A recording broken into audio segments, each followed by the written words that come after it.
आज के लेसन में हम लेसन नंबर 3 डिस्कस करेंगे।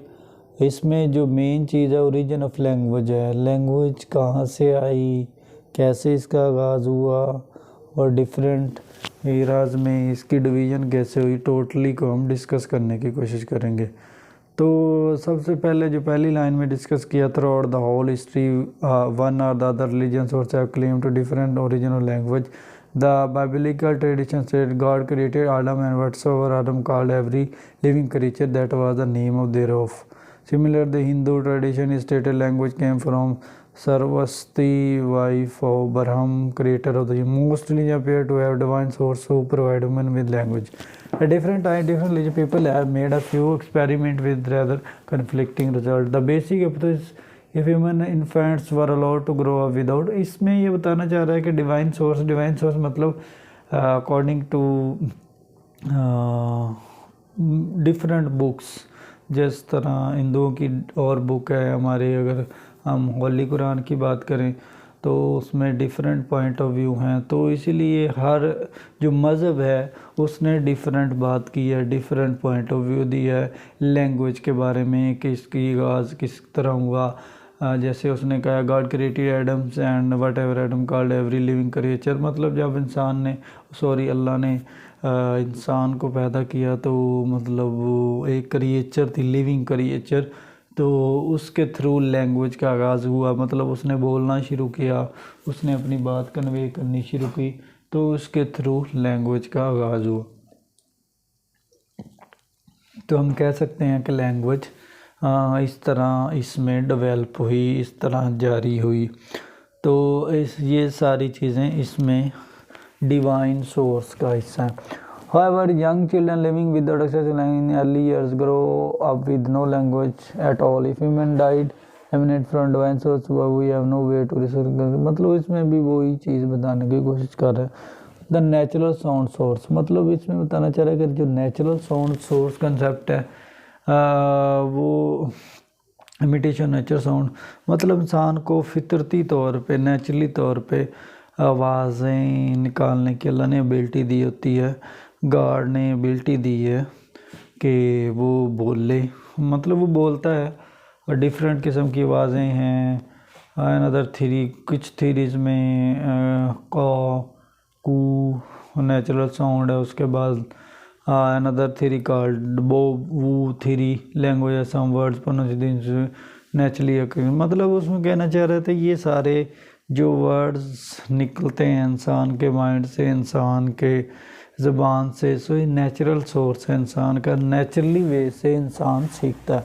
उसके बाद सोशल इंटरेक्शन सोर्स, मतलब सोशली तौर पे जब वो इंटरेक्शन करता है, जब मिलता जुलता है, जब बोलता है तो उसके थ्रू भी उसको वर्ड्स मिलते हैं, वो बोलता है, सीखता है और डिफरेंट पॉइंट ऑफ व्यू होते हैं। मतलब सोशल जो मुआशरा है उसके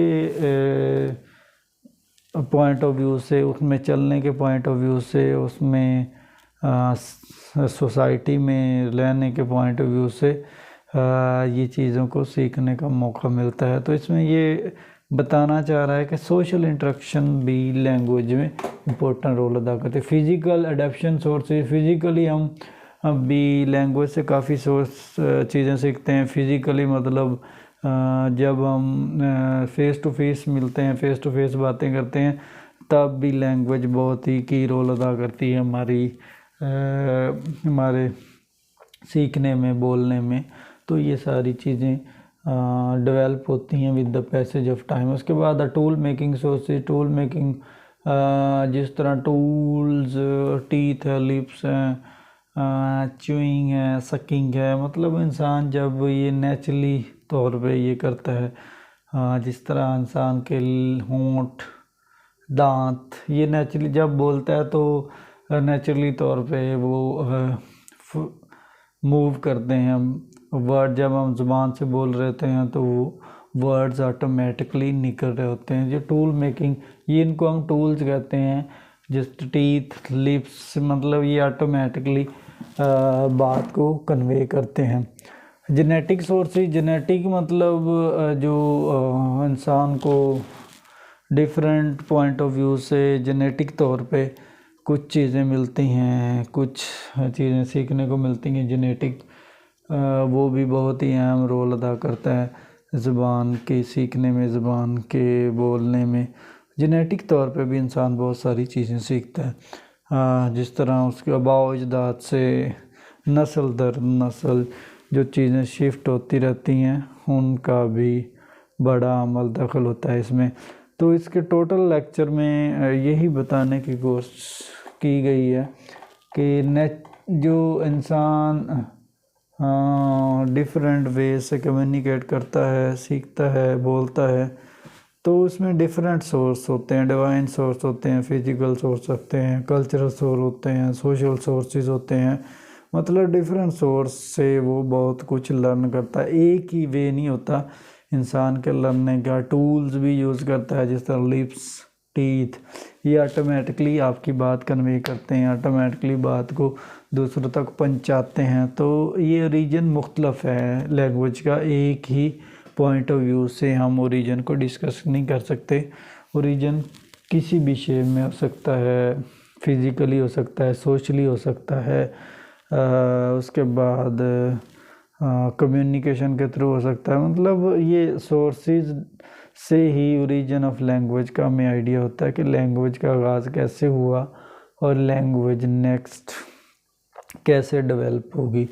तो ये सारी चीज़ें हमें बताने की कोशिश की गई है इसमें कि ये इसी पॉइंट ऑफ व्यू के थ्रू चीज़ों को लैंग्वेज को बिल्ड किया गया, लैंग्वेज हम तक पहुंची और आगाही मिली और ओरिजिन हुआ, उसकी बुनियाद बनी।